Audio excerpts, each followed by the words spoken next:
Power doesn't always announce itself. Sometimes it doesn't arrive in a stretch limousine or with flashing cameras or a crowd of people whose only job is to make room for it. Sometimes power shows up quietly, wearing a hoodie, standing in line, waiting to see how it will be treated when it looks like everyone else. That was the kind of power standing outside the Halcyon Club on a Friday night in Los Angeles, while the bass from inside shook the pavement and a velvet rope decided who mattered and who didn't. The Halcyon wasn't just a nightclub. It was a gatekeeper. If you got in, you were somebody, or at least you could pretend to be for a few hours. The people in line had dressed like their lives depended on it. Designer shoes they couldn't afford, jewelry bought on credit, confidence practiced in the mirror. Everyone believed tonight could be the night they were seen by the right person. Everyone except the bouncer. His name was Ray Turner. Ray was 45, built like a refrigerator, and had a face that looked like it had learned long ago not to react to nonsense. He'd worked doors for almost 20 years. He'd seen every scam, every lie, every entitled speech that began with, "Do you know who I am?" Fame didn't impress him because he'd watched it come and go too many times.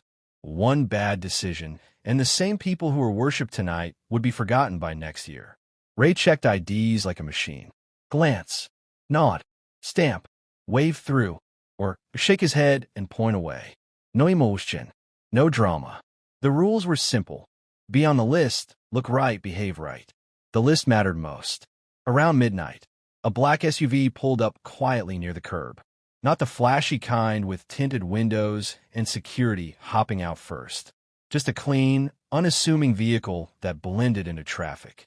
A man stepped out alone. No bodyguards, no assistants, no one rushing to open doors for him. He adjusted his hoodie, pulled his cap a little lower, and joined the end of the line like he had nowhere else to be. A couple people glanced at him, then did double takes. There was something familiar about the way he moved, relaxed, grounded, unbothered. Not desperate, not trying. In Los Angeles, that alone was suspicious. By the time he reached the front, the line behind him had grown restless. Ray held out his hand without looking up. ID. The man handed it over easily.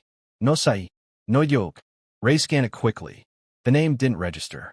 He looked up, made eye contact, then looked back down again as if the second look might trigger something the first didn't. It didn't. You on the list? Ray asked. The man smiled, not cocky, not nervous. Just calm. No, he said. I'm meeting someone inside. Ray handed the ID back.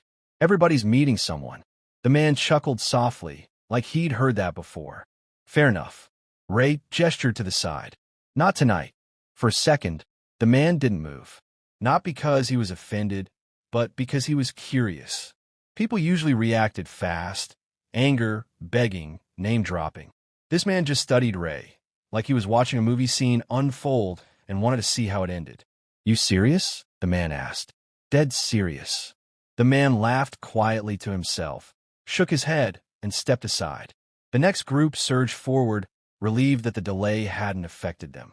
A young influencer squealed when Ray waved her in. Phones came out. The rope lifted. The door closed again. The man in the hoodie stayed right where he was. A few whispers started nearby. Yo, that kind of looks like Will Smith. Nah, no way. He wouldn't be standing out here. But look at him. Ray noticed the murmurs and shot the line a warning glance. The whispers dropped. Phones lowered. Ray had that effect on people. The man turned back toward Ray, hands in his pockets. How long you been doing this? Ray raised an eyebrow. Long enough. Ever get tired of it? Every night, Ray said flatly. Why keep doing it then? Ray shrugged. Because rules are simple. People aren't. That made the man smile wider. That's a good line. Ray didn't respond. After a beat, the man said, What if I told you I'm Will Smith? Ray stared at him. Then he snorted.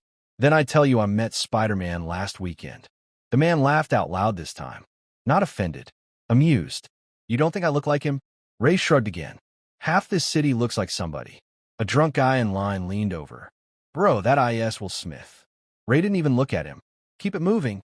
The drunk guy backed off immediately. The man in the hoodie took off his cap. The street light hit his face clean. Clear. Undeniable. A woman gasped.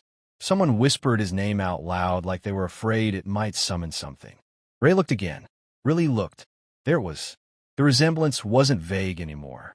It was precise. The eyes. The smile. The face that had been on screens for decades. A younger Ray would have recognized it instantly. But recognition and action weren't the same thing. Ray exhaled slowly. Even if you were him, he said, rules don't change. The crowd froze. The man nodded slowly. I respect that. Inside the club, Damon Cross, the music executive who had invited Will, checked his phone for the 5th time. No response.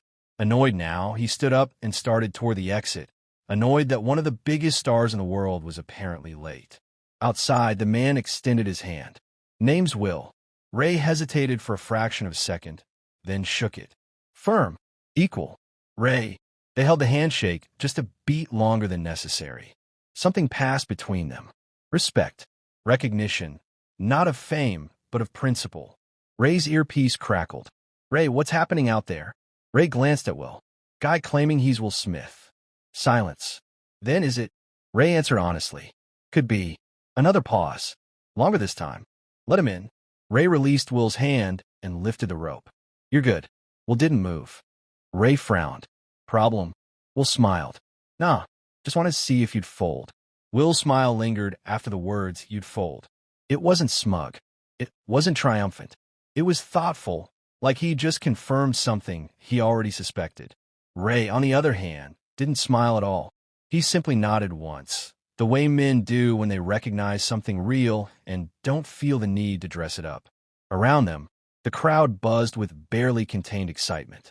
Phones hovered in the air again, people desperate to capture proof that this moment had actually happened.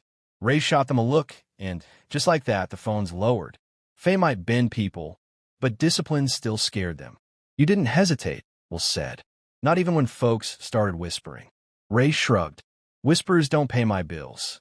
Will chuckled. That's cold. That's honest, Ray replied. Inside the club, Damon Cross was already halfway through the door when he spotted them standing face to face. His irritation vanished instantly, replaced by panic. Oh hell, he muttered, quickening his pace. Damon had spent his entire career smoothing egos, opening doors, making sure powerful people never felt small.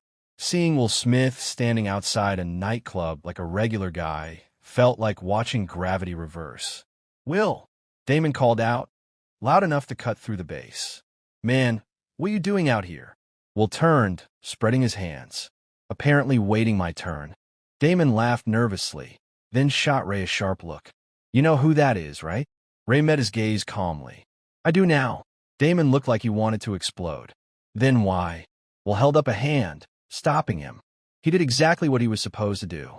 That surprised Damon. It surprised the crowd even more. Ray lifted the rope again, stepping aside. You're welcome in. Will looked at the open entrance, the lights spilling out, the music calling. Then he looked back at Ray. You ever think about how many people you keep out of places like this? Ray nodded. Every night. And it doesn't bother you? Ray thought for a moment. What bothers me is letting in the wrong ones. Will smiled at that. Yeah, he said softly. I get that. He finally stepped forward, ducking under the rope. As he passed Ray, he leaned in just enough to be heard over the music. Worlds full of people chasing access, Will said. Not enough guarding standards. Ray didn't respond, but the words landed heavy. Inside, Will was immediately swallowed by attention. People turned. Gasps rippled. Someone shouted his name like they'd just seen a miracle. Damon clapped him on the back, already talking about drinks and booths and introductions. The machine of fame kicked into gear effortlessly, like it had been waiting patiently for him to arrive. Ray watched from the door for a moment longer than usual. He wasn't starstruck. He wasn't impressed.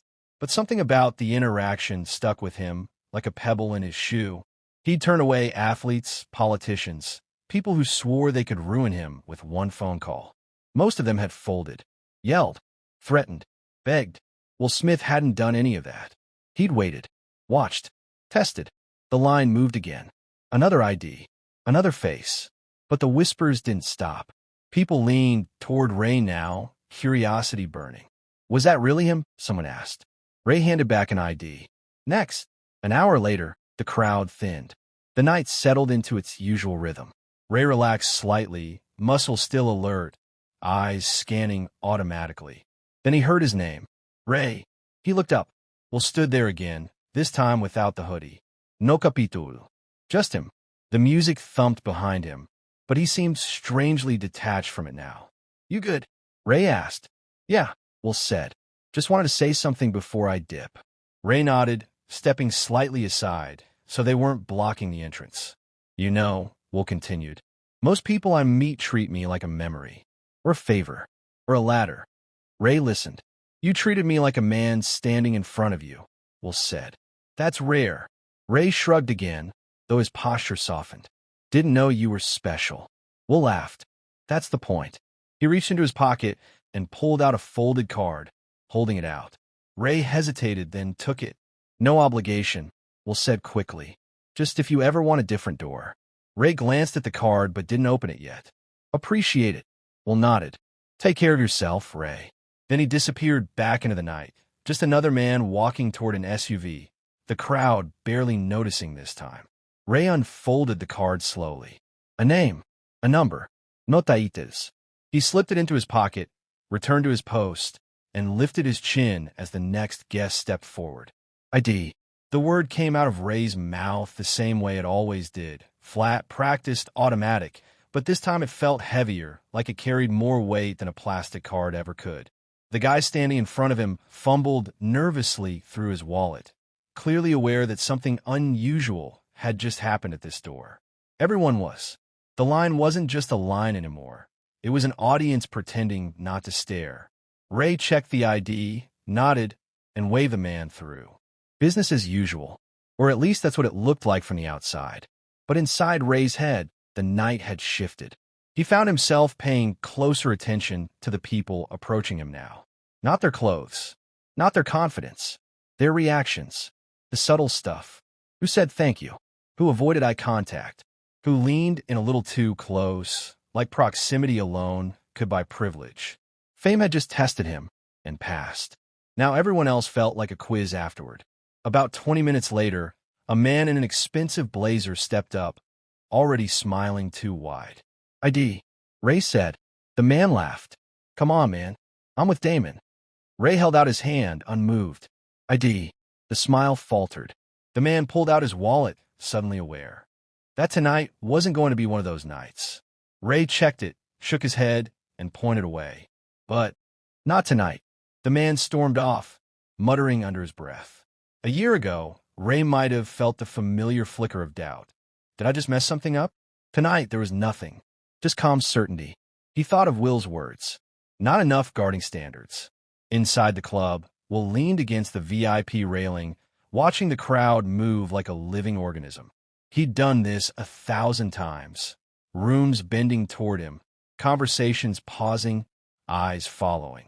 But his mind wasn't inside the club. It was still at the door, still with the man who hadn't flinched. Damon handed him a drink. You good?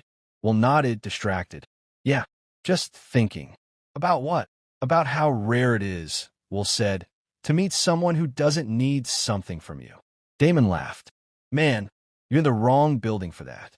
Will smiled, but it didn't reach his eyes. Back outside, the night dragged on. Ray's feet ached. His shoulders stayed tight. The usual grind. Then, just after 1:30, a young guy stepped up. Early 20s, cheap jacket, hopeful eyes. ID, Ray said. The kid handed it over with both hands. Ray checked it. Everything was in order. But the kid didn't step forward. He just stood there, hesitating. You good? Ray asked. The kid swallowed. Yeah. I just wanted to say, I saw what happened earlier. Ray stiffened slightly. What happened earlier? With Will Smith, the kid said quickly. How you didn't let him in? Ray studied him carefully now. And the kid shrugged. I thought that was kind of dope. Ray handed back the ID and lifted the rope. Go on. The kid stepped inside, then turned back. Seriously. Respect. Ray watched him disappear into the club. He hadn't realized how much that word would matter tonight. Respect. Not shouted. Not demanded. Just offered quietly, the same way it had been earned. Near closing time, the crowd thinned to stragglers. And drunks. The bass softened. The city breathed again. Ray leaned back against the wall for a moment, rolling his neck. That's when the SUV returned. Will stepped out once more, slower now, like the night had finally caught up to him. He nodded at Ray from a distance. No crowd this time. No whispers. Long night? Will asked as he approached. Ray nodded. Same as always. Will smiled. Nah, different. Ray considered that. Maybe. Will paused, hands in his pockets. You know, people think moments like that door thing are about me. About fame. Ray waited. They're not. Will continued. They're about you. About who you are when nobody's clapping. Ray exhaled slowly. Guess I passed. Will chuckled. You did more than that. They stood in silence for a moment. Two men from completely different worlds, connected by a few minutes at a velvet rope. Will turned toward the SUV, then stopped. Hey, Ray. Yeah. Don't ever change how you say ID. Ray almost smiled. Almost. The SUV pulled away. The street emptied. Ray straightened a rope, took one last look at the door, and prepared for the next night. Same rules. Same word. Same standard. ID. And somewhere deep down, he knew that no matter who stood in front of him next, the answer would always come from the same place.